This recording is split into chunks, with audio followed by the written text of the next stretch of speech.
Third, fourth, fifth রাউন্ডে মুসলমান ভূত মমতা ব্যানার্জি লিড থাকবে। 6, 7 রাউন্ড থেকে আমি মেকআপ করতে শুরু করব, 20 রাউন্ডে আমি জিতবো।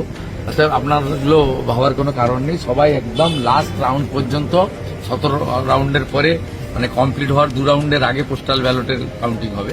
আগে পোস্টাল ব্যালট প্রথমেই ডিক্লেয়ার করে দিত। ইলেকশন কমিশনও অনেক রিফর্মস এনেছেন, আমাদেরও গণনা কর্মী, আমাদের শুধু নয় সকলকেও সেইভাবে যেতে হবে।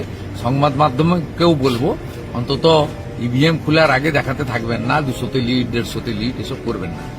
95, 2000, 2005 পৌরসভা, 2001 বিধানসভা, 2004 লোকসভা, 2006 বিধানসভা, 2009 লোকসভা, 2014 বিধানসভা, 2014 লোকসভা, 2016 বিধানসভা, 21 বিধানসভা, 26-এ 2 জায়গায়।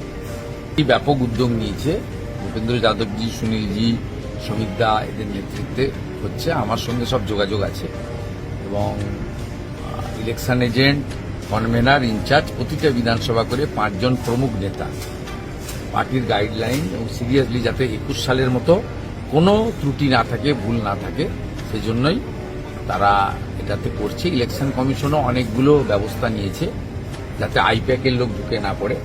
আমি যেটা বলবো সেটা হচ্ছে প্রথম জাতীয় পার্টি এবং রেজিস্টার পার্টিগুলো বসবে, নির্দল বা অন্যান্যরা পরে বসবে। গতবারে যে কাণ্ডটা করেছিল, করোনার থার্ড ওয়েভের সুযোগ নিয়ে সোশ্যাল ডিস্টেন্সিং করে বিজেপি 450 পেয়েছে, তৃণমূল 250 পেয়েছে, স্লিপে লেখা হয়েছে তৃণমূল 450, বিজেপি 250।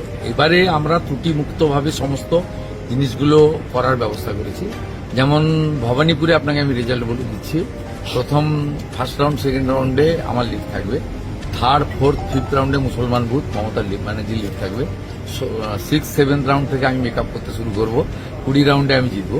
অর্থাৎ আপনারগুলো ভাবার কোনো কারণ নেই, সবাই একদম লাস্ট রাউন্ড পর্যন্ত 17 রাউন্ডের পরে মানে কমপ্লিট হওয়ার 2 রাউন্ডের আগে পোস্টাল ব্যালটের কাউন্টিং হবে। আগে পোস্টাল ব্যালট প্রথমেই ডিক্লেয়ার করে দিত। ইলেকশন কমিশনও অনেক রিফর্মস এনেছেন, আমাদেরও গণনা কর্মী, আমাদের শুধু নয় সকলকেও সেইভাবে যেতে হবে। সংবাদ মাধ্যমকেও বলবো অন্তত ইভিএম খোলার আগে দেখাতে থাকবেন না 200তে লিড, 150তে লিড, এসব করবেন না।